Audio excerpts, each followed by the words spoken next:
শ্বশুরবাড়ি হচ্ছে নেত্রকোনা জেলার কলমাকান্দা উপজেলায়, আর ঘটনাটির স্থান নেত্রকোনা জেলার কলমাকান্দা উপজেলার লেঙ্গুরা নামক স্থানে। এই লেঙ্গুরা জায়গাটা কিন্তু বাংলাদেশ এবং ভারতের বর্ডারে পড়েছে। মহান স্বাধীনতা যুদ্ধের পর এই লেঙ্গুরার প্রায় 4000 হেক্টর জমি, এটা কিন্তু তখনও বাংলাদেশ বুঝে নেয়নি। 1980 সালের দিকে পরিপূর্ণভাবে বাংলাদেশ এটা বুঝে নেয়।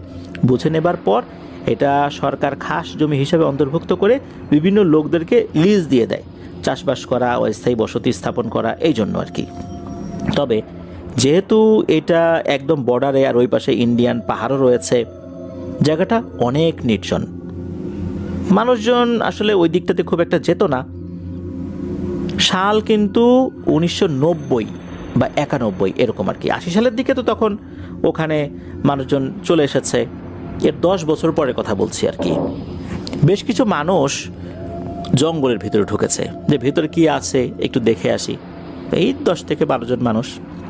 তো তারা যখন জঙ্গলের মধ্যে ঢুকেছে, হঠাৎ করে তারা দেখতে পায় যে বড় আকৃতির একটা মঠের মতো, বেশ পুরনো মঠ। তবে মঠটা দেখে মনে হচ্ছে যে এটা পুরনো হলেও প্রতিনিয়ত এই জায়গাটা, বিশেষ করে মঠের ভেতরের জায়গাটা পরিষ্কার পরিচ্ছন্ন রাখে কেউ। কিন্তু এখানে কে আসে? মানুষজনের পদধূলি এখানে পড়ে বলে তো মনে হচ্ছে না। তারা আর একটা জিনিস দেখে, ইংরেজি অনেকটা ইউ শেপের মতো যে জায়গাটা, যেটাকে অনেকে হাড়িকাঠ বলে থাকেন আর কি, যেখানে সাধারণত বলি দেওয়া হয়, এরকম বলি দেওয়ার একটা জায়গা রয়েছে। আর এর আশেপাশে বিভিন্ন প্রাণীর মাথা, কঙ্কাল এগুলো পড়ে আছে। তবে এর মধ্যে কয়েকটা মানুষের মাথা এবং বডির যে কঙ্কালটা, এটাও দেখতে পাওয়া যায়। এটা দেখে ওনারা বেশ ভয় পেয়ে যান। তার মানে হচ্ছে এখানে নরবলিও দেওয়া হয়েছে। তবে কয়েক বছরের মধ্যে কোনো বলি দেওয়া হয়েছে বলে ওনারা বুঝতে পারলেন না। এরপর ওনারা মঠের ভেতরে ঢুকলেন। ঢোকার পর বেশ অবাক হলেন, কেননা ওই মঠের ভেতরের একটা জায়গায় স্বর্ণ দ্বারা তৈরি করা কয়েকটা অস্ত্র ছিল, যেগুলো দিয়ে বলি দেওয়া হয়, এরকম 3-4টা ছিল। এটা দেখার পর ওনারা বেশ ভয় পেয়ে যান যে স্বর্ণ দ্বারা তৈরি এই জিনিসগুলো নিশ্চয়ই কেউ এমনি এমনি এখানে ফেলে রাখেনি, এগুলোর ব্যবহার হয়। এখানে তো বেশিক্ষণ দেরি করা যাবে না, কখন কোন বিপদ হয়ে যায়, তাড়াতাড়ি আমরা চলে যাই, এই চিন্তা করে ওনারা ওখান থেকে তাড়াতাড়ি বের হয়ে আসছেন। এবং তারা বলেছেন যে এইখানে বাপুরে আর আসা যাবে না, কখন কোন বিপদ হয়ে যায় ঠিক ঠিকানা নাই, কে আমরা আসবো তখন ধরে বলি দিয়ে দেবে। ওনারা তো বের হয়ে আসছেন।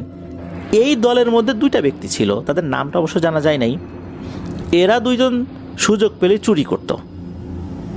এই 2জন তখন চিন্তা ফিকির করছে যে আমরা রাতের বেলা এসে এই যে স্বর্ণ দ্বারা নির্মিত ভারী অস্ত্র, এটার একটা চুরি করব, বাজারে বিক্রি করলে অনেক টাকা পাওয়া যাবে। এরপর এই 2জন রাতের বেলা আসার পরিকল্পনা করেছে। তারা ছোট টর্চ লাইট, ওই সময় স্টিলের এক ধরনের টর্চ লাইট পাওয়া যেত, এই টর্চ লাইট নিয়ে তারা রাতের বেলা এসেছে। এই সাইডে তো আসলে লোকজন আসে না, এই জঙ্গলের মধ্যে কেউ ঢোকেও না। তারা কিন্তু আস্তে আস্তে আস্তে আস্তে রাতের বেলা ওই জায়গাতে চলে আসছে। চলে আসার পর পরিকল্পনা মাফিক তারা কি করেছে, 2জনই শুরুর দিকে ঢুকেছে ভেতরে। তখন দেখেছে যে ওই যে সামনে অস্ত্রটা আছে, তো একজন আর একজনকে বলছে এই তুই নে এটা, আরেকজন বলছে যে না তুই নে। এরকম করতে করতে একজন বলছে আচ্ছা ঠিক আছে আমি নিচ্ছি। এই বলে সে এগিয়ে গিয়ে যখনই না ওই অস্ত্রটা ধরেছে, সাথে সাথে মনে হলো একটা লোমশ আকৃতির বিশাল বড় প্রাণী এই মঠের মধ্যে ঢুকে পড়েছে। যখন এই দৃশ্য পেছনের জন দেখেছে, সে তো মারাত্মক ভয় পেয়েছে, সে উল্টো দিকে ঘুরে দিয়েছে দৌড়। আর তখনই প্রচণ্ড জোরে একটা চিৎকার শোনা যায়, যে চিৎকারটা ছিল ওই যে অস্ত্রটা ধরেছে তার। সে তো কোনোভাবে ওখান থেকে বের হয়ে ঊর্ধ্বশ্বাসে দৌড়ানো শুরু করেছে। সে শুধু চিন্তা করছিল এই বুঝি পেছন থেকে খপ করে তাকে ধরে ফেলে, কিন্তু না, সে ঠিকঠাক মতো বাইরে বের হতে পারে। সে গ্রামে গিয়ে লোকজনদেরকে ডেকে তোলে। সবাই বলে কি হয়েছে, হাঁপাচ্ছ কেন, কি সমস্যা? এদিকে ও তো আর বলতে পারতেছে না যে আমরা 2জন গেছিলাম চুরি করতে অস্ত্র। সে বলতেছে যে আমরা 2জন তো রাতের বেলা মাঝে মাঝে বাইরে বের হয়ে হাঁটাহাঁটি করি, কি মনে করে কৌতূহল নিয়ে রাতের বেলা ওই মঠের ওই দিকটাতে গিয়েছিলাম। যাওয়ার পর এই ঘটনা, ও তো বিপদে পড়ছে। তখন লোকজন বলে যে ওরে বাবা রে, এখন তো রাতের বেলা ওইদিকে যাওয়া যাবে না, গেলে তো বিশাল বিপদ হয়ে যাবে, রাতের বেলা কিছু করা যাবে না, আমরা সকালে যাব। সত্যি সকালবেলা লোকজন নিয়ে সবাই ওই মঠের ওখানে পৌঁছান। তবে এখানে এমন এক রহস্যময় ঘটনা ঘটে যেটা কেউ আসলে কল্পনাই করতে পারেননি। ওনারা ওখানে গিয়েছেন, যাবার পর চিন্তা করছেন আচ্ছা আমরা পথ ভুলে অন্য জায়গা চলে আসিনি তো, কেননা এখানে তো কোনো মঠ নেই। তারা আশেপাশে বেশ জায়গায় ঘোরাফেরা করেন কিন্তু কোনো মঠ দেখতে পান না, অথচ এখানেই মঠ ছিল। আজব ব্যাপার, মঠ কোথায় গেল? এখানে তো এমনটা হওয়ার কথা না। আরও একটা ব্যাপার হচ্ছে, এই জায়গাটা মোটামুটি 12 ফিট বাই 12 ফিট এরকম একটা জায়গা। তো এই জায়গাটা মনে হচ্ছে এখানে কোনো ঘাস টাস কিচ্ছু নাই। অনেক সময় দেখা যায় না যে জমি যখন চাষ দেওয়া হয়, ফসল বোনা হবে, তার আগ মুহূর্তে জমিতে কিন্তু কোনো ঘাস থাকে না, আগাছাগুলো সরিয়ে ফেলা হয় বা তুলে ফেলা হয়। মনে হচ্ছে এই 12 ফিট বাই 12 ফিট জায়গাটাতে কোনো আগাছাই নাই, একদম ক্লিন মাটি, কিন্তু আশেপাশে ঝোপ জঙ্গল রয়েছে। বড় বড় গাছপালা আছে কিছু, কিন্তু ঝোপ জঙ্গলই বেশি আর কি। তখন তারা বুঝতে পারেন যে রাতারাতি এই মঠটা একদম মাটির গভীরে চলে গেছে। কিন্তু কেন, কারণ কি, এটা ওনারা বুঝতে পারেন না। এরপর এই যেই লোকটা মারা গেল, এর বডিটার কি হলো, ওনারা আশেপাশে খুঁজতে থাকেন। একটা জায়গায় এসে এই লোকটা শুধু মাথা পাওয়া গিয়েছিল, বডি আর পাওয়া যায়নি। এই জঙ্গলেরই একটা সাইডে মাথা পাওয়া যায়, ছোপ ছোপ রক্ত ওনারা একটা জায়গায় দেখেছিলেন। সেটার উৎস ধরে আগাতে আগাতেই ওই মাথার সন্ধান পান শুধু, কিন্তু বডির সন্ধান পাওয়া যায়নি। মাথাটা দেখেই বোঝা যাচ্ছে ধারালো কোনো অস্ত্র দিয়ে এক কোপে বডি থেকে মাথাটা আলাদা করে রাখা হয়েছে। তাহলে বোঝাই যাচ্ছে একেও বলি দেওয়া হয়েছে। আর বলি দেওয়ার পরই মূলত এই মঠটা হয়তোবা মাটির গভীরে চলে গেছে। লোকজন তো বেশ ভয় পেয়ে যান, ওই লোকটার মাথাটা নিয়ে আসেন, বডি তো আর পাওয়া যায়নি, পরে মাথাটাকেই দাফন করা হয়। এরপর কেটে যায় আরও কয়েক বছর। ওই দিকটাতে আস্তে আস্তে মানুষ কৃষিকাজ করার জন্য আগাতে শুরু করেছে, অর্থাৎ আস্তে আস্তে মানুষ তো ওই সাইডটাতে আগাতে আগাতে অনেক ঝোপ জঙ্গল পরিষ্কার করে ফেলেছে। একটা সময় ওই মঠ যেখানে ছিল ওই জায়গার আশেপাশেও পরিষ্কার পরিচ্ছন্ন হয়ে যায়, সেখানেও মানুষজন কৃষিকাজ করার জন্য পদক্ষেপ নিয়েছে। আর মঠের যে জায়গাটা ছিল ওটা তখনও তারা চাষবাস শুরু করেন নাই, মানে তখনও কোদাল বা লাঙল দিয়ে কোপানো হয়নি আর কি। ওখানে ছেলেপেলেরা খেলাধুলা করতো আর কি, যখন পরিষ্কার পরিচ্ছন্ন করা হয়েছে। এর মধ্যে একটা ঘটনা ঘটে। ওই গ্রামেরই একটা ছেলে, তার নাম হচ্ছে মান্না। এই মান্না ছেলেটা বিকেলবেলা খেলতে যেত ওদিকে তার বন্ধুদের সাথে। তখন কিন্তু আশপাশটা অনেকটাই পরিষ্কার পরিচ্ছন্ন হয়ে গেছে আর কি। তো সে যখন ওখানে গিয়েছে, হঠাৎ করে দেখে যে 8 কি 9 ফুট উচ্চতার বিশাল দেহী একটা মানুষই বলতে হবে, চেহারা ভয়ঙ্কর না। এই মানুষটা সে বলতেছে, এই ছেলে যাও, এখান থেকে চলে যাও, এখানে আসবে না। এই মান্না কি করতেছে, বারবার ঘুরে ঘুরে খেলতে খেলতে ওই জায়গাতেই আসে। সে যতবার আসে ততবারই ওই লোকটাকে সে দেখতে পায়, আর ওই লোকটা মানা করে। এরপর মান্না চলে আসে, আবার কি মনে করে ওখানেই আসে। মানে তার মধ্যে এমন একটা আকর্ষণ কাজ করছে যে বারবার ওই জায়গাতে সে ঘুরে ঘুরে আসছে। আর এই লোকটা বারবার বলছে এখানে এসো না, এখান থেকে চলে যাও। ওই দিন কিন্তু আর কোনো সমস্যা হয়নি। মান্না রাতের বেলা বাড়িতে গিয়ে তার মায়ের কাছে সব ঘটনা খুলে বলে যে এরকম এরকম একটা লোককে দেখলাম বিশাল উঁচু, সে আমাকে বারবার চলে যেতে বলে। তখন মান্নার মা বলতেছেন যে মনে হয় ওই লোকটাই এই জায়গা লিজ নিছে সরকারের কাছ থেকে। কিন্তু এরকম উঁচা লম্বা লোক এই গ্রামে আছে কিনা তা তো জানি না, আমরা তো সবাইকে চিনি। যাই হোক, অন্য কেউ নিতে পারে হয়তো বা সরকারের কাছ থেকে, সে নিয়েছে, আমরা চিনি না। খুব তাড়াতাড়ি সেখানে সে কোনো কিছু করবে। পরের দিনের ঘটনা, পরের দিন কিন্তু যখন মান্না খেলতে গিয়েছে, সে একই রকমভাবে বারবার ওই জায়গায় চলে যায়। তখনও কিন্তু কেউ খেয়াল করেনি যে এখানে কোনো কিছু হতে পারে। মান্না বারবার ওদিকে যায়, কেউ ডাক দেয়, মান্না এদিকে আয়, এদিকে আয়। মান্না আবার ওদিকে চলে আসে। হঠাৎ করে দেখা যায় যে মান্না উপুর হয়ে পড়ে আছে। ঘটনা কি? সবাই ওই দিকটাতে যখন যেতে শুরু করে প্রথমে আতঙ্কিত হয়ে পড়ে, কেননা দূর থেকে মনে হচ্ছিল মান্নার বডির সাথে মাথাটা নেই। তারা এটা দেখে চিৎকার দেয়। এরপর মান্নার দিকে যখন এগিয়ে আসতে থাকে, যখন কাছে আসার পর দেখতে পায় যে তার মাথাটা অনেকটাই বাঁকানো, মাটির মধ্যে কিছুটা ঢুকে রয়েছে। মাথা আছে বডির সাথে, কিন্তু দূর থেকে দেখলে মাথাটা বোঝা যাচ্ছে না, কারণ যেহেতু মাথাটা সামনের দিকে ঝোঁকানো, মাটির ভিতরে কিছুটা ঢোকানো, যার কারণে মনে হচ্ছে দূর থেকে যে তার মাথা নেই। এদিকে মান্নার পরিবারের লোকজন চলে আসে। তারা এসে দেখে মান্না মারা গেছে। মূলত তার হেড ইনজুরি হয়েছিল, মাথায় প্রচণ্ড আঘাত ছিল, এই কারণেই সে মারা গিয়েছে। ওখান থেকে মান্নাকে তুলে আনা হয়। কি হলো কি না হলো এটা অনেকে বুঝতে না পারলেও মান্নার মা কিন্তু পরিবারের অন্য সদস্যদেরকে যখন খুলে বলেন যে গত দিন বিকালবেলা তো মান্না এরকম কিছু দেখছে, সে তো আমাকে এসে বলছে, এটার কারণে হয়তো বা এরকম সমস্যা হতে পারে। তখন মানুষজনের ভিতরে এই বোধটা চলে আসে যে আসলে মান্না কেন বারবার ওই জায়গায়, কি আকর্ষণে বারবার যাচ্ছিল, এটা তো তারা বুঝতে পারেন নাই, আর এই কারণেই হয়তো বা মান্নার মৃত্যু হয়েছে। এদিকে আর একটা ঘটনা ঘটে। মান্নার মৃত্যুর একদিন কি 2 দিন পর ওই গ্রামেরই একটা ছেলে, যার নাম হচ্ছে শামীম, এই শামীম সে ওই দিকটাতে গিয়েছে। ওই দিকটাতে যখন গিয়েছে তখন তার সাথে থাকা অন্য লোকজন দেখে যে শামীম একটা জায়গায় ঠায় দাঁড়িয়ে আছে, কোনো নড়াচড়া নেই। তার বন্ধু বান্ধবরা কাছে গিয়েছে, শামীম কি রে, কি হয়েছে, দাঁড়া আছিস কেন? শামীম কোনো কথা বলে না।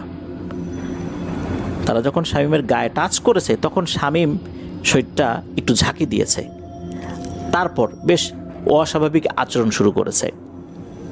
লোকজন ধরাধরি করে শামীমকে তার বাড়িতে দিয়ে আসে। তখনও কিন্তু মাগরিবের আজান হয়নি। শামীম বেশ অস্বাভাবিক আচরণ করছে। মাগরিবের আজানের পর হঠাৎ করে শামীম বলতে শুরু করেছে এক অদ্ভুত কথা, যে এই আল ইমরান হুজুরকে খবর দে, আল ইমরান হুজুরকে খবর দে। এই আল ইমরান হুজুরটা হচ্ছে এই গ্রাম থেকে প্রায় 2 কিলোমিটার ভেতরে একটা মসজিদ আছে, মাদ্রাসা রয়েছে, সেই মসজিদের ইমাম আর ওই মাদ্রাসার মুহতামিম অর্থাৎ প্রধান শিক্ষক। এখন সে আল ইমরান হুজুরকে খবর দিতে বলেছে। ঘটনাটা কি আসলে? আল ইমরান হুজুরকে খবর দেওয়া হয়। আল ইমরান হুজুর চলেও আসেন। উনি যখন এসেছেন এই শামীমদের বাড়িতে তখনও কিন্তু ভেতরে ঢোকেন নাই। কে যেন পেছন থেকে আল ইমরান হুজুরকে বলছে, হুজুর আপনার শরীর বন্ধ করার প্রয়োজন নাই, আপনি ভেতরে যান, আপনার সাথে কথা হবে। এই কথা শোনার সাথে সাথে হুজুর বেশ অবাক হয়ে যান। শরীর বন্ধ করার দরকার নাই মানে? বিভিন্ন জায়গায় উনি চিকিৎসা করতে গিয়েছেন, দেখা গিয়েছে তাকে হুমকি দিচ্ছে, এই হুজুর তাড়াতাড়ি এই বাড়ি থেকে চলে যা, খবরদার এই কাজ করিস না। অথচ বলছে যে হুজুর আপনার শরীর বন্ধ করার দরকার নাই, আপনি ভেতরে যান, আপনার সাথে কথা আছে বা কথা হবে। বিষয়টা কেমন হয়ে গেল না? আল ইমরান হুজুর চিন্তা করলেন এটা জিনেদের কোনো কারসাজিও হতে পারে তাকে বিপদে ফেলার জন্য। উনি স্বাভাবিকভাবেই ওনার শরীরটাকে বন্ধ করে নেন। এরপর ভেতরে ঢোকেন। ঢোকার পর উনি বুঝতে পারেন এই বাড়িতে এমন একটা পজিটিভ এনার্জি আছে, এমন একটা এন্টিটি আছে যে বেশ বয়স্ক এবং পরহেজগার। শামীমকে দেখার পর বুঝতে পারেন যে শামীম এই জিনিসটা দ্বারা পজেসড হয়ে আছে। তখন হুজুর কি করেন, উনি দোয়া দুরুদ পড়া কেবল শুরু করেছেন, মানে পরে ফুতে দেবেন এই সুযোগটাও পান নাই, তখন শামীম কথা বলতে থাকে। হুজুর বুঝতে পারেন শামীম কথা বলছেন, তার ভেতর থেকে অন্য কেউ কথা বলছে। সেই অভাবটা বলতে থাকে যে হুজুর আমি এখন চলে যাচ্ছি, এশার নামাজের পর আপনি মসজিদের সামনে অপেক্ষা করবেন, আপনার সাথে আমার কথা আছে জরুরি। তখন অন্য লোকরা কিন্তু কিছুই দেখেনি। হুজুর খেয়াল করলেন শামীমের শরীর থেকে ধোঁয়ার মতো কিছু একটা আলাদা হয়ে গেল। এরপর ওই ধোঁয়াটা মনে হচ্ছে একটা দরবেশ গোছের মানুষের মতো শেপ নিল, আবার মিলিয়ে গেল। এটা কিন্তু অন্য কেউ দেখেনি। মাগরিবের নামাজ তো উনি পড়িয়ে এসেছেন, আসতে বেশি সময় লাগে নাই, একটা বাইক নিয়ে আসছিলেন তো। এরপর আবার উনি এশার নামাজ পড়ানোর জন্য ওনার মসজিদে চলে যান। এশার নামাজ পড়ানোর পর সব মুসল্লিরা যখন চলে গিয়েছে, উনি মসজিদের ভেতরেই বসেছেন। বেশ কিছুক্ষণ হয়ে যায়, কেউ আসে না। এরপর উনি মসজিদের বাইরে বের হয়েছেন, বাইরে পায়চারি করছেন, কেউ আসে না। তো মসজিদের বাইরে একটা সাইডে একটা ডালিম গাছ ছিল। ওই ডালিম গাছের নিচে বসার জন্য একটা মাচার মতো করা ছিল, বাঁশ দিয়ে তৈরি। উনি গিয়ে ওই মাচার উপর বসেছেন। বসে বসে উনি ওনার মতো করে জিকির আজগার করছেন। মাগরিবের এশার নামাজের পরে উনি যেটা করেন আর কি। তখন হঠাৎ করেই উনি দেখতে পান সামনে বেশ লম্বা আকৃতির, উচ্চতা 7 ফুটের মতো হবে, এমন একটা অবয়ব আসছে। লম্বা তার দাড়ি, তার চোখের যে ভ্রু, চোখের যে পাপড়ি, এগুলো সাদা হয়ে গেছে। চেহারাটা মানে অস্বাভাবিক রকমের নুরানি, খুবই সুন্দর চেহারা। তো ওই অভাবটা এসে হুজুরকে সালাম দেয়। হুজুরও সালামের উত্তর নেন। দেখা গেল কোত্থেকে যেন ওই অভাবটার বসার জন্য একটা সিংহাসনের মতো একটা চেয়ার চলে এসেছে। তো ওই অভাবটা বসার আগে হুজুরকে বলছেন, হুজুর আপনি অনুমতি দিলে বসতে পারি? হুজুর বলছেন, জি অবশ্যই, বসুন না। এরপর যখন দুইজন বসেন, হুজুর বসেছেন হচ্ছে ওই যে বাঁশের যেই মাচা ওইটার উপরে, আর উনি বসেছেন ওই চেয়ারে, ওনার জন্য রাখা বিশেষ চেয়ারে আর কি। এরপর ওই অবয়বটা বলতে থাকে, হুজুর আপনার সাথে আমার জরুরি কিছু কথা আছে। আমার কাছে মনে হয়েছে এই কথাগুলো আপনাকে বলার দরকার, এই জন্যই কিন্তু আমি শামীমকে ধরেছিলাম। আর আমি বলেছিলাম যে আল ইমরান হুজুরকে খবর দিতে। আপনি আসছেন, আমি তো ওখান থেকে চলে আসছি। এখন আপনাকে আমি যেই কথাগুলো বলবো, শুধু আপনি না, আশেপাশের অনেক মানুষেরও কিন্তু সেটা জানা প্রয়োজন। এই জন্যই আপনাকে আমি নিয়ে আসছি। আপনাকে আমি একটা বিশেষ গল্প বলবো। এই গল্পটা নিছক কোনো গল্প না, এটা আমার জীবনের গল্প। এই গল্পটার মধ্যে অনেক শিক্ষণীয় বিষয় রয়েছে, এটা আপনার জানা থাকতে হবে। শুধু জানলে হবে না, এই সংক্রান্ত একটা কাজও আছে, এই কাজ নিয়ে আপনার সাথে আমি কথা বলবো। তখন হুজুরের সাথে কথা শুরু হয়। এই যে জিনটা, সে তার নাম বলে, তার নাম হচ্ছে আল ইয়াকি সুরহা। সে মুসাইবা বংশের জিন। মুসাইবা বংশের জিনেরা নাকি অত্যন্ত শক্তিশালী হয়, পরহেজগার এবং আধ্যাত্মিক শক্তিতে বলীয়ান হয়। জিনেদের মধ্যে সবচেয়ে সম্মানিত যে সমস্ত গোত্রগুলো রয়েছে, তার মধ্যে এই মুসাইবা এটা অন্যতম। আল ইয়াকি সুরহা এই বংশ বা গোত্রেরই সর্দার। আল ইয়াকি সুরহা উনি জানান যে সাল 1909, তখন এই ইংরেজরা এদেশে আফিম ব্যবসা বেশ ভালো মতো শুরু করেছে। ওই সময়ে এই এলাকায়, এই যে লেঙ্গুরা এই যে সাইটটা আর কি, ওই এলাকায় একজন জমিদার গোছের মানুষ ছিলেন, তার নাম হচ্ছে নারায়ণ সূত্র। আর ওই সময় একজন ইংরেজ ব্যক্তি ছিলেন, তার নাম হচ্ছে রোভার ফেরি। এই রোভার ফেরি উনি মূলত এই আফিমের ব্যবসাটা বেশি করতে চাইতেন। রোভার ফেরি কিন্তু ইস্ট ইন্ডিয়া কোম্পানির কোনো কর্মকর্তা কর্মচারী ছিল না, এমনকি ব্রিটিশ সরকারেরও কোনো কর্মকর্তা কর্মচারী ছিল না। সে ছিল একজন ব্যবসায়ী মাত্র। সে এখানে ব্যবসা করত, মালামাল কিনতো, ইংল্যান্ডে পাঠাতো, ইংল্যান্ড থেকে মালামাল নিয়ে আসতো, কলকাতা বন্দরে জাহাজ ভিড়তো, এইভাবে কিন্তু সে ব্যবসা বাণিজ্য করতো আর কি। তো সে মূলত আফিমের ব্যবসা করতে চাইতো। এই আফিমের ব্যবসায় অন্যতম প্রতিবন্ধকতা সৃষ্টি করলো হচ্ছে এই নারায়ণ সূত্র। নারায়ণ সূত্র তার এলাকায় আফিমের ব্যবসা পছন্দ করতেন না। তিনি যে অনেক প্রজাবৎসল মানুষ এটাও বলা যাবে না, মানে মানুষদেরকে যে অনেক উপকার করবেন বা করতেন এটাও আসলে ওইভাবে বলা যাবে না। তবে হ্যাঁ, মানুষজন তার কথা শুনতো, তাকে পছন্দ করত। তার কথাই ছিল ওই আশেপাশের এলাকার শেষ কথা, তিনি যেটা বলবেন সেটাই হবে। তিনি চাইতেন কৃষিকাজ করাতে, নিজের কৃষি জমি ছিল, সে কৃষি জমিতে কেন আফিম চাষ হবে, এটার কিন্তু ঘোর বিরোধী ছিলেন এই নারায়ণ সূত্র। এটা নিয়ে কিন্তু রোভার ফেরি এবং নারায়ণ সূত্রের মধ্যে দ্বন্দ্ব বাধে। রোভার ফেরি উনি চিন্তা করেছিলেন উনি আর ইংল্যান্ডে যাবেন না, উনি এখানেই চিরকাল থেকে যাবেন। এই জন্য এই এলাকায় তার প্রভাব বিস্তার করাটা অত্যন্ত জরুরি ছিল। কিন্তু উনি চিন্তা ভাবনা করলেন যে এইখানে এই নারায়ণ সূত্র সহ আশেপাশে যে সমস্ত প্রভাবশালী ব্যক্তিবর্গ রয়েছেন, তাদের সাথে শুধু বুদ্ধির জোরে পারা যাবে না, এখানে অন্য আরও একটা বিষয় কাজ করতে হবে। এই রোভার ফেরি বুঝতে পেরেছিলেন যে এখানে থাকা অনেক মানুষ তারা বিভিন্ন তান্ত্রিকের শরণাপন্ন হয় কালো জাদুর জন্য। কালো জাদু করে ভয়ঙ্কর ধরনের সমস্ত পিশাচগুলোকে আহ্বান করা হয়, এগুলো এসে বিভিন্নভাবে সাহায্য সহযোগিতা করে।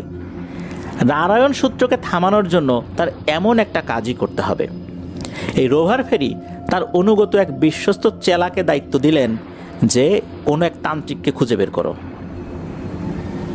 ওই চেলা প্রায় 90 বছরেরও বেশি বয়স্ক এক হিন্দু তান্ত্রিককে খুঁজে বের করলেন। তার নাম ছিল সমারতপুন। এই সমারতপুন সে ছিল তন্ত্রবিদ্যায় খুবই পারদর্শী। সমারোৎপণকে গিয়ে যখন বলা হলো যে এই নারায়ণ সূত্রের সাথে তার যুদ্ধ করতে হবে, তাকে পরাস্ত করতে হবে, তার কারণে তার আফিম ব্যবসা জমজমাট হচ্ছে না, সে বিভিন্ন অর্ডারগুলো ঠিকঠাক মতো ডেলিভারি দিতে পারছে না, আফিম যদি চাষই করতে না পারে কিসের ডেলিভারি দেবে, তাছাড়া আরও বেশ কিছু ব্যবসা ছিল এদিকে, সেই ব্যবসাগুলো এই নারায়ণ সূত্র করতে দিচ্ছে না, যার কারণে নারায়ণ সূত্র সহ তার যেই অনুসারীগুলো সবগুলোকে খতম করতে হবে, এই এলাকায় তার একক রাজত্ব বজায় রাখতে হবে। তখন ওই সমারোৎপণ বললেন যে ঠিক আছে তাই হবে, তবে এইটার জন্য একটা বিশেষ কাজ করতে হবে, সেটা হচ্ছে মরা মাথা টানা লাগবে। মরা মাথা টানা কি? মরা মাথা টানা হচ্ছে এটা এমন এক ধরনের মাথা যেটা হচ্ছে এই হিন্দু ধর্মের বিশেষ একটা গোত্রের নামটা আসলে বলা যায় নাই, বা এটা আসলে শোনাও যায় নাই যে এটা অ্যাকচুয়ালি কী হবে। তবে এতটুকু জানা যায় যে হিন্দু ধর্মের মধ্যে তো বিভিন্ন বর্ণ আছে, নিচু কোনো বর্ণ আর কি হিসাবে যাদেরকে কাউন্ট করা হয় আর কি, এরকমই কোনো একটা বর্ণের কোনো লোক যদি মারা যায়, পুরুষ সদস্য মারা যায়, তাদেরকে নাকি মাটির 23 হাত নিচে কবর দেওয়া হয়, মানে চাপা মাটি দেওয়া হয় আর কি। আর চাপা মাটি দেওয়ার 56 দিনের মাথায় মাটি খুঁড়ে যদি তার মাথাটা কেটে আনা যায়, ওই মাথার উপর তন্ত্র সাধনা করার পর গিয়ে কোনো একটা কার্যসিদ্ধি হবে, তখন দুর্ধর্ষ একটা জিনকে আহ্বান করা যাবে, সেই জিনকে দিয়ে অনেক কাজ করানো যাবে, সুতরাং ওই মাথাটা লাগবে। তখন এই রোভার ফেরি বললেন ঠিক আছে তাই হবে, কিন্তু রোভার ফেরি কীভাবে এই মাথা আনবেন?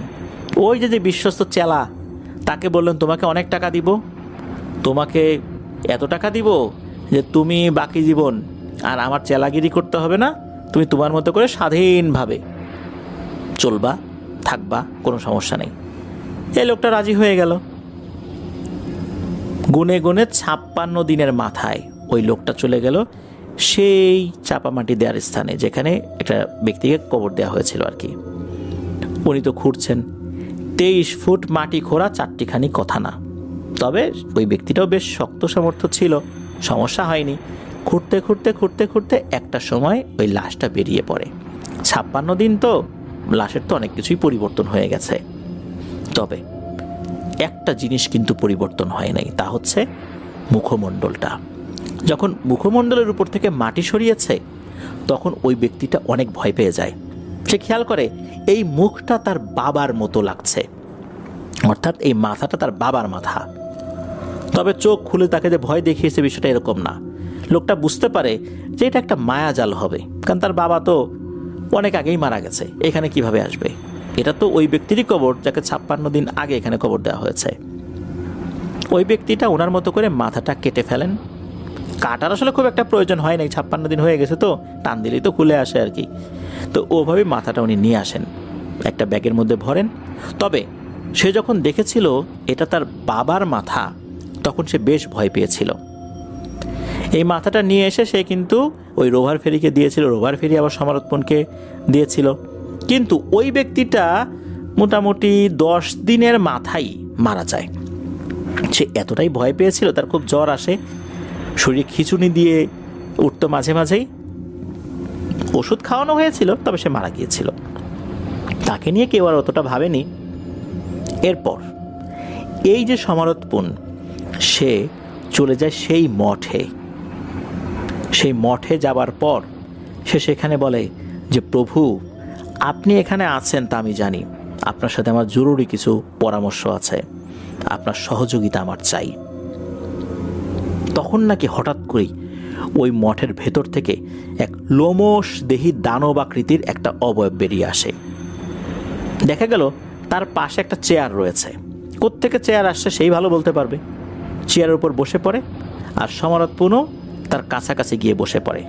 বসে পড়ার পর ওই যে মাথাটা, ওই মাথাটা ওই অবয়বটার পায়ের কাছে রাখে এবং বলে যে একটা বিশেষ কাজ রয়েছে, এই কাজটা করতে হবে। কি কাজ? রোভার ফেরিকে সহযোগিতা নাকি অন্য কিছু? প্রিয় লিসেনার্স, এখানে এসে আমরা একটু ফ্ল্যাশব্যাকে যাব। যে এখানে আরও একটা ব্যাপার রয়েছে। এইটার সাথে এই আলিয়াকি সুরহার সম্পর্কটা কি? আলিয়াকি সুরহা জানান, এই যে সমরৎপন, এই সমরৎপন হচ্ছে খুব কৌশলী ধোঁকাবাজ এক দুর্ধর্ষ জাদুকর। এ তার অনুগত জিনদের মাধ্যমে জিনেদের চলাচলের রুট জানত, কোন জিন কোন রুট দিয়ে চলাচল করে। কারণ জিনেদের চলাচলের রুট আলাদা থাকে। যেমন ঢাকা চট্টগ্রাম হাইওয়ে আছে, ঢাকা চট্টগ্রাম হাইওয়েতে যে সমস্ত বাসের রুট পারমিট রয়েছে তারা কিন্তু অন্য রুটে চলাচল করতে পারে না, আইনে নাই। আবার দেখা গিয়েছে ঢাকা রাজশাহী রুটের বাসগুলো কিন্তু ঢাকা চট্টগ্রাম রুটে চলে না। তো এরকম দেখা যায় যে যেই রাস্তাগুলো অনেক চওড়া, অনেক ভালো করে তৈরি করা হয়েছে, সেখানে তো অনেক ভারী ভারী গাড়ি চলাচল করে, তাই না? দামি দামি গাড়ি, ভারী ভারী গাড়ি, ভারী ভারী মালামাল আনার নেওয়া করা হয়। ঠিক তেমনি শক্তিশালী জিনেদের চলাচলের জন্য কিন্তু বিশেষ রুট রয়েছে। এই সমরৎপনের অনুগত জিনেরা এই রুটগুলো সম্পর্কে খোঁজ খবর নিয়ে সমরৎপনকে তথ্য দিত। সমরৎপন কি করত? সেই তথ্য অনুযায়ী ওই রাস্তায় বসে সাধনা করত। এই সাধনা করে কিন্তু সে জিনদেরকে বন্দি করতো না, ওই সময় বশীভূতও করতো না, কিন্তু সে একটা ফাঁদ পাতত, এমন একটা ট্র্যাপ, যেই ট্র্যাপে জিনেদেরকে প্রলোভন দেখানো হতো। সে বুঝতো যে এই পথ দিয়ে এই সময়ে জিনেরা যাবে, তখন সে ওই পথে বসে সে এমন কিছু প্রাচীন জাদুবিদ্যার প্র্যাকটিস করত যেটা আসলে খুবই পাওয়ারফুল জাদু। এই জাদুগুলো খুব অল্প সংখ্যক জিনেরাই জানে, আর এই জাদু যারা জানে তারা অত্যন্ত শক্তিশালী হয়ে যায়। জিনেরা যখন ওই পথ দিয়ে যেত এবং সে দেখতো যে এই সমরৎপন এরকম একটা জাদুর প্র্যাকটিস করছে, তখন সে সমরৎপনের কাছে যেত, গিয়ে এই জাদু শেখার আগ্রহ প্রকাশ করত যে আমি জাদু শিখবো, আমাকে কি তুমি শিখাবে? তখন সমরৎপন এমন কিছু ফন্দি ফিকির করত যার কারণে ওই জিনটা বোতলে বন্দি না, জেলখানায় বন্দি না, কিন্তু সে এমনভাবে বশীভূত হয়ে যেত যে ওই জিনের আর কোনো কিছু করার থাকতো না সমরৎপনের কথা না শুনে। তো এইভাবে সে এই কাজ করত। একবার কি হলো, এই যে আলিয়াকি সুরহা, সে তো তার যে গোত্র মুসাইবা গোত্রের প্রধান, সে 1000-এর উপরে শক্তিশালী জিনদেরকে নিয়ে একটা জায়গায় সফর শেষে সে একটা পথ দিয়ে ফিরছিল। আর ওই সময়ে সমরৎপন আগে থেকেই জানতো যে সেই পথ দিয়ে ফিরবে। মুসাইবা গোত্রের জিন অনেক শক্তিশালী, আবার গোত্রের প্রধানকে যদি কোনোভাবে বশীভূত করা যায় তাহলে তো কোনো কথাই নেই। সে ওই পথে বসে অদ্ভুত এক জাদুর চর্চা করছিল, সেটা হচ্ছে আত্মাবন্দি জাদু।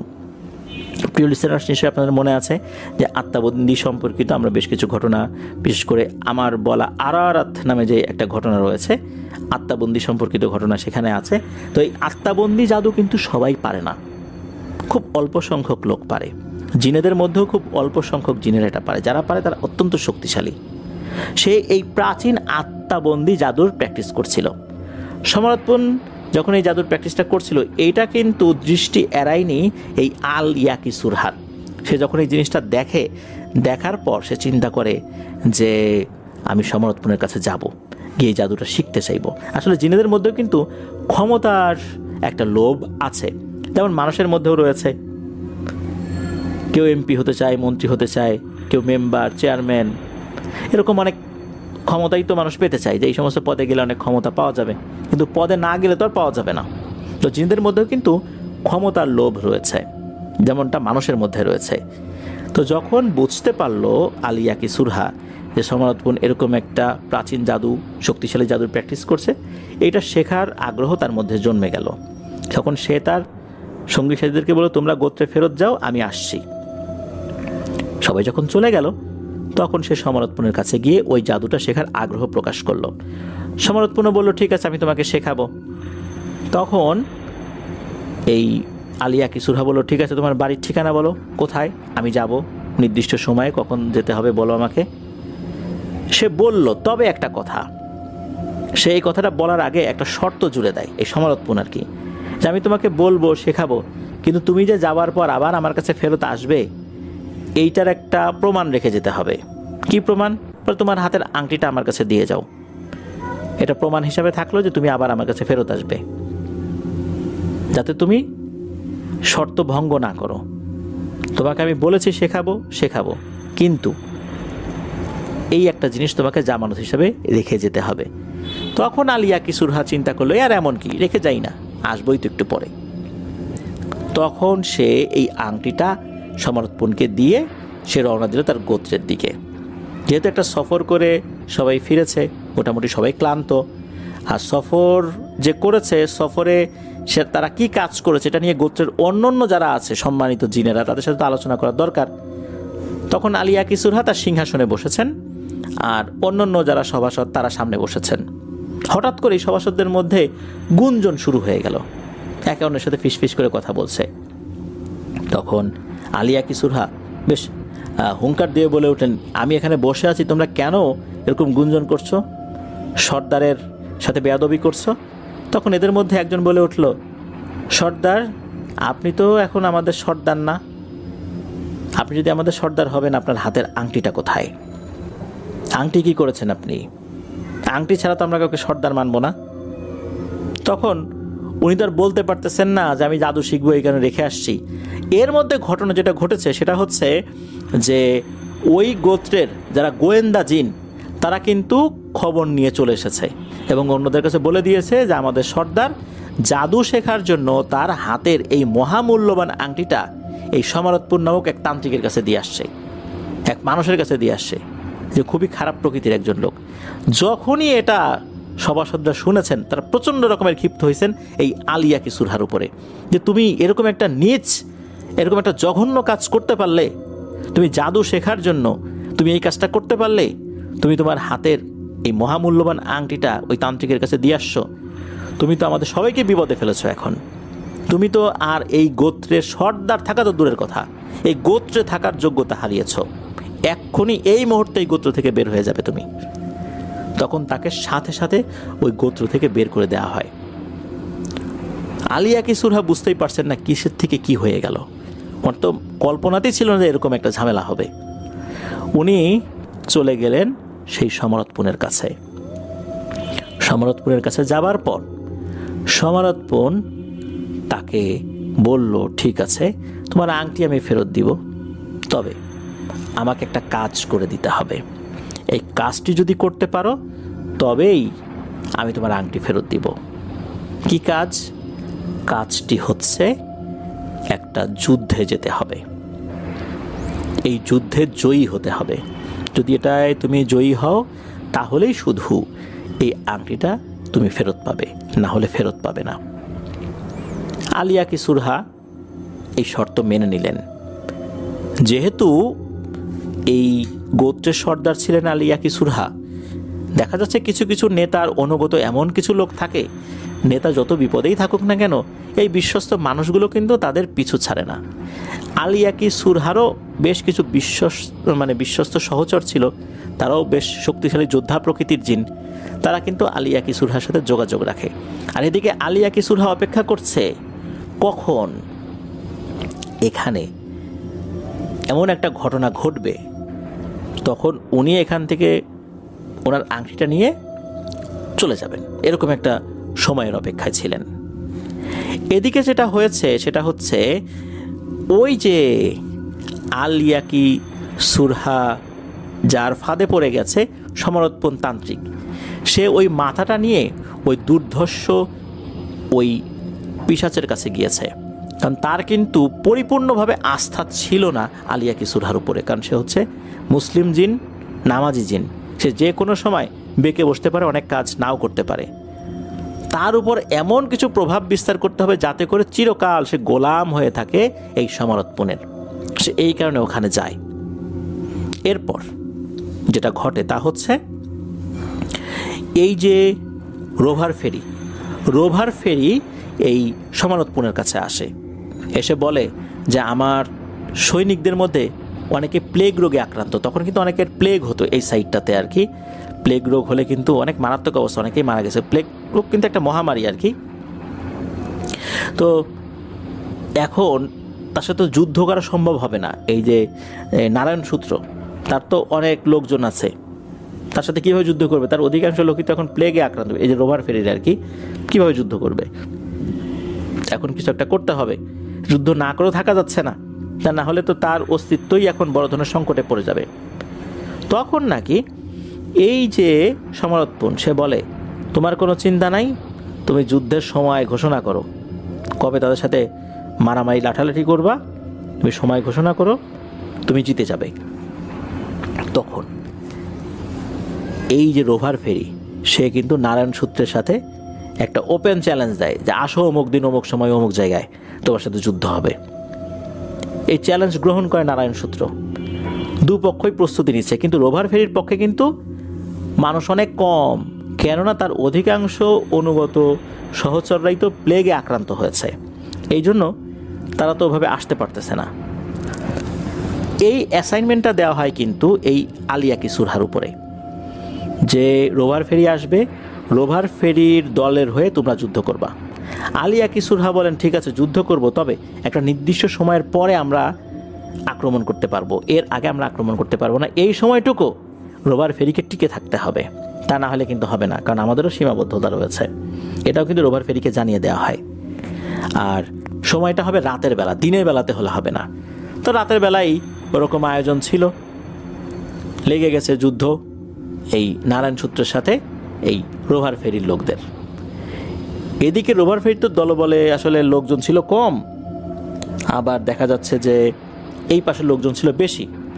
রোভার ফেরির লোকজন তো ব্যাপক আকারে মার খাচ্ছে, এমনভাবে মার খাচ্ছে দেখা যাচ্ছে যে মাত্র 5 জন লোক অবশিষ্ট আছে রোভার ফেরি ছাড়া।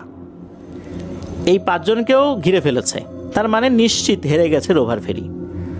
ওই সময়ে এই আলিয়াকি সুরহা তার অনুগত বিশ্বস্ত কিছু যোদ্ধা জিনদেরকে নিয়ে আক্রমণ করে বসে নারায়ণ সূত্রের সৈনিকদের উপরে। মুহূর্তের মধ্যে যুদ্ধের প্রেক্ষাপট পাল্টে যেতে থাকে। নারায়ণ সূত্র বুঝতেই পারে না আসলে কি হচ্ছে, তার লোকজনও বুঝতে পারে না কি হচ্ছে, একের পর এক তারা মারা পড়ছে। এর মধ্যে নারায়ণ সূত্রও মারা যায় এই ঘটনায়। তখনই ঘটে আর একটা ভয়ঙ্কর ঘটনা। হঠাৎ করে দেখা যায় যে পশ্চিম আকাশে একটা রক্তিম আভা বা লাল আভার মতো দেখা যাচ্ছে। এই আভাটা যে আসলে সূর্যের কোনো আভা না, তা কিন্তু এই আলিয়াকি সুরহা বুঝতে পেরেছে। সেটা দেখছে এই আভার ভেতর দিয়ে মনে হচ্ছে বেশ কিছু অবয়ব হেঁটে হেঁটে আসছে, বেশ যুদ্ধ করার জন্য ওই রকম যুদ্ধাস্ত্র নিয়ে তারা আসছে। এসেই হামলে পড়ে এই আলিয়াকি সুরহার অনুগত জিনদের উপরে। হঠাৎ করে এরকম হামলা হওয়ার পর আলিয়াকি সুরহার অনুগত যে জিনেরা ছিল তারা কোনো কিছু ওভাবে বুঝতে পারার আগেই একের পর এক তারা প্রাণ হারাতে থাকে আর তাদের মাথা কেটে ফেলতে থাকে। আলিয়াকি সুরহা বুঝতে পারছে না হঠাৎ করে কি এমন হলো, এখানে তো অন্য কারো আসার কথা ছিল না, এরকম তো কোনো খোঁজ খবর ছিল না, কিভাবে এই ঘটনাটা ঘটলো। সাথে সাথে আলিয়াকি সুরহা সে তার অনুগত এক গোয়েন্দাকে ডাকলো যে ঘটনাটা বলো তো কি হয়েছে। এই গোয়েন্দা জিন খুবই অল্প সময়ের মধ্যে, মানে 1 মিনিটেরও কম সময়ের মধ্যে সে তথ্য এনে জানায় যে এই যে সমরৎপুন, এই সমরৎপুন সে এরকম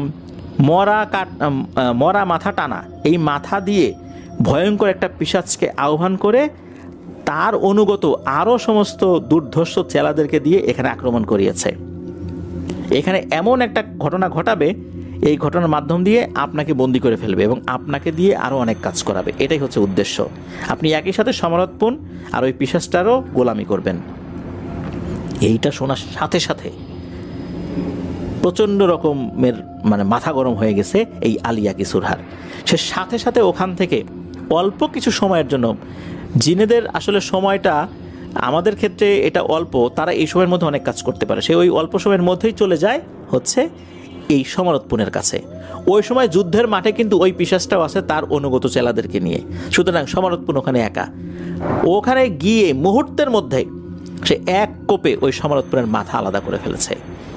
আবার সে যুদ্ধ যেখানে হচ্ছে সেখানে চলে আসে, সে তার সর্বশক্তি দিয়ে ওই পিশাচদের মোকাবেলা করতে থাকে। একে একে ওই পিশাচদের মধ্যে থাকা যে সমস্ত জিনেরা ছিল যারা যুদ্ধ করছিল সবাই মারা পড়তে থাকে। আর এদিকে তার অনুগত যে সহচররা ছিল আলিয়াকি সুরহার, এরা তখন আবার শক্তি সঞ্চয় করে তারা আবার ঝাঁপিয়ে পড়ে। দেখা গেল এবার ওই ভয়ঙ্কর পিশাচটা বন্দী হয়ে গেছে, তাকে বন্দী করে ফেলা হয়েছে। আর আলিয়া কি সুরহা কিন্তু ওই সমারোৎপনকে মেরে তার আংটিটাও নিয়ে চলে আসছে। আংটি সে এখন নিজের আঙ্গুলে পরে ফেলেছে, তার শরীরে আরও অনেক শক্তি চলে আসছে। সে এখন কিন্তু আবার গোত্রের প্রধান হয়ে গেছে, যেহেতু আংটিটা তার হাতে চলে এসেছে। তার অনুগত আরও সমস্ত জিনেরা চলে এসেছে, ওই পিশাচটা ওখানে আটকে যায়। তখন নাকি এই পিশাচটাকে একটা মঠের মতো জায়গায় নিয়ে বন্দি করে ফেলা হয়। ওই জায়গার একটা বিশেষত্ব ছিল, ওটা আগে থেকেই ছিল। ওখানে একটা সময় মানুষ বলি দেয়া হয়েছে, বিষয়টা এরকম না। ওখানে এমনিতে মন্দির ছিল, পাঠা বলি দেয়া হতো বা এরকম মহিষ গরু এগুলো বলি দেওয়া হতো, এরকম আর কি।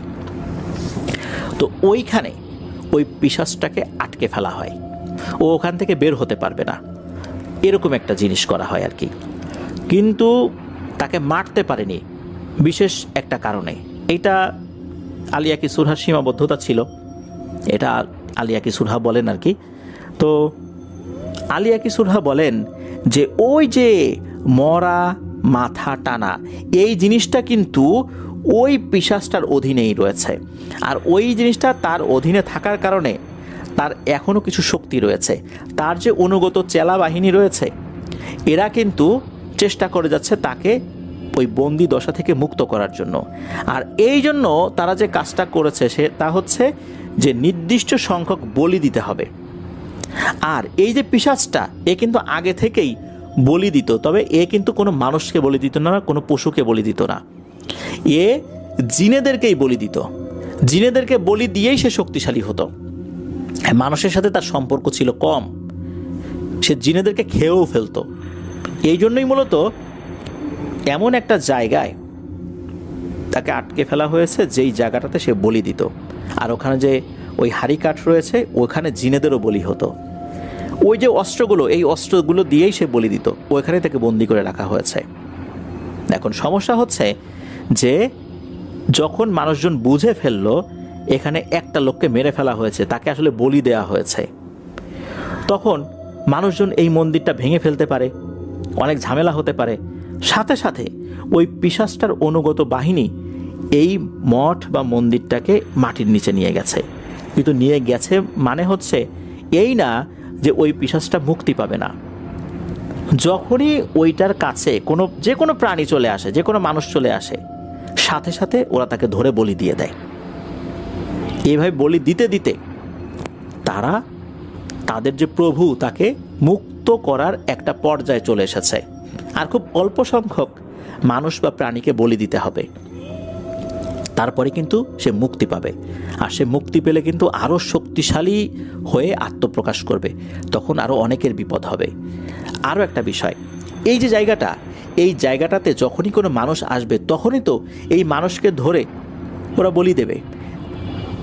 আলিয়া কি সুরহা এটাও বলেন যেহেতু আমার কারণে এরকম একটা সমস্যার সূত্রপাত হয়েছে, তাই আমি এখন আমার গোত্র প্রধানের পদ ছেড়ে ওই দায়িত্বে আরেকজনকে বসিয়ে আমি এই জায়গায় আসছি, যাতে করে এখানে কোনো মানুষকে ওরা বলি দিতে না পারে। ওই যে মান্না নামের ছেলেটা, ও কিন্তু আমার হাতেই মারা পড়েছে, তবে ওকে মারার উদ্দেশ্য আমার ছিল না। বারবার এখানে আসছিল, কিন্তু ওরা আবার মায়াজাল সৃষ্টি করে এখানে নিয়ে আসছিল। আমি যদি মান্নাকে না মারতাম, যদিও বা মান্নাকে মারার ইচ্ছা আমার ছিল না, কিন্তু আমি তাকে মূলত ছুঁড়ে মেরেছিলাম, সে পড়ে মাথায় আঘাত পেয়ে মারা গেছে। মান্নাকে না মারলে হতে পারে মান্নাকে বলি দিয়ে ওই পিশাচটা বের হয়ে গেছে, তখন তো এই গ্রামে কত মানুষকে বলি দেবে, কত মানুষ মারা যাবে, একবার ভাবেন আপনারা। এই জন্যই মূলত মান্নাকে আমি ছুঁড়ে ফেলে দিয়েছিলাম, তখন সে মারা যায়। আর শামীমকে আমি প্রভাব বিস্তার করছি ওর উপরে, যাতে করে আপনাকে আমি খুঁজে পাই। আর আপনাকে বিষয়টা বললাম, আপনি গ্রামের লোকদেরকে বিষয়টা বলে দেবেন, এখানে আসা যাবে না, কোনোভাবেই আসা যাবে না। এখানে কি করা যায় এটা নিয়ে তখন আলিয়া কি সুরহার সাথে ওই আলী ইমরান হুজুরের পরামর্শ হচ্ছে। তখন আলিয়া কি সুরহা বলেন যে মানে এক একজন এক এক ধরনের পরামর্শ দিচ্ছে, এখানে কি কোনো মসজিদ তৈরি করা যায়? তখন আলী ইমরান হুজুর বলেন, না, মসজিদের জায়গা হওয়ার জন্য যেই যেই শর্ত রয়েছে এই শর্তগুলো এখানে আসলে পূর্ণ হয় না। এটা ওয়াকফকৃত জায়গা হতে হবে, কিন্তু এটা সরকারি খাস জমি। আর এখানে একটা মঠ ছিল, তার উপরে মসজিদ তৈরি করা যায় না। তখন কি করা যায়? হুজুর তখন বললেন যে ঠিক আছে, আমি এই জমির মালিকের সাথে কথা বলবো, কথা বলে এখানে যা করার দরকার তাই করবো, আপনি চিন্তা করবেন না। এরপর আলিয়াকি সুরহা ওই আলী ইমরান হুজুরকে ধন্যবাদ জানিয়ে ওখান থেকে বিদায় নেন। হুজুর এরপর যে কাজটি করেন তা হচ্ছে জমির মালিকের সাথে কথা বলেন, জমির মালিককে পুরো ঘটনাটা খুলে বলেন। এরপর জমির মালিক বলেন আর একটা বিষয়, সেটা হচ্ছে উনি নাকি বেশ কিছুদিন ধরে একটা স্বপ্ন দেখছেন, যখন থেকে এই জমিটা উনি লিজ নিয়েছেন সরকার থেকে, এরপর থেকে স্বপ্নে দেখছেন যে কেউ একজন তাকে বলে খবরদার এখানে এসো না, এখানে কাউকে আসতে দিও না। মূলত এই স্বপ্নটা কিন্তু আলিয়াকি সুরহাই দেখায়, ওখানে থাকা দুষ্টু জিনেরা কিন্তু দেখে না। তারা তো চায় এখানে মানুষ আসুক, মানুষ আসলেই বলি দেবে, আর যত বলি দেবে তাদের প্রভুর মুক্তির পথ ততটাই সুগম হবে। এরপর হুজুর এই বিষয়টা যখন তার সাথে আলোচনা করেন, অর্থাৎ মালিকের সাথে আলোচনা করার পর ওনারা সিদ্ধান্ত নেন যে এই জায়গাটাতে কৃত্রিমভাবে একটা বেতের ঝোপ তৈরি করা হবে, যাতে করে কেউ এর মধ্যে ঢুকতে না পারে। বেতে তো কাটা থাকে, এখানে বেতের ঝোপ তৈরি করা হবে এই 12 ফিট বাই 12 ফিট জায়গায়, এই জায়গাতে যাতে কেউ ঢুকতে না পারে। যদি কেউ ঢোকে তাহলে তো ধরে তাকে বলি দিয়ে দেবে, এরকম একটা সমস্যা হবে। এরপরে ওভাবেই ওই জায়গাটা তৈরি করা হয়েছে। তো এই যে হুজুর আলী ইমরান হুজুর, উনি মারা গিয়েছেন 2007 সালে, আর এই জমির মালিক মারা গিয়েছেন 2009 সালে। রবি ভাই জানিয়েছেন এই যে ওনাকে যিনি ঘটনা দিয়েছেন বড় ভাই ইকবাল, এই ইকবাল ভাই উনি কিন্তু ওই জায়গাটা দেখে এসেছেন। অনেকেই ওই জায়গা নিয়ে রূপকথার মতো অনেক গল্পই বলেন, অনেক কথাই বলেন। ওই 12 ফিট বাই 12 ফিট জায়গার আশেপাশেও কিন্তু অনেক ঝোপ জঙ্গল হয়ে গেছে। মূল জায়গাটা কিন্তু 12 ফিট বাই 12 ফিট, কিন্তু আশেপাশে ঝোপ জঙ্গল হয়ে গেছে। মানুষ ওটা নিয়ে অনেক রূপকথার মতো গল্প বলে, তবে অনেক মানুষ এই সত্য ঘটনাটাও জানে, কারণ আলিয়াকি সুরহা উনি কিন্তু চেয়েছিলেন মানুষ এই ঘটনা জানুক।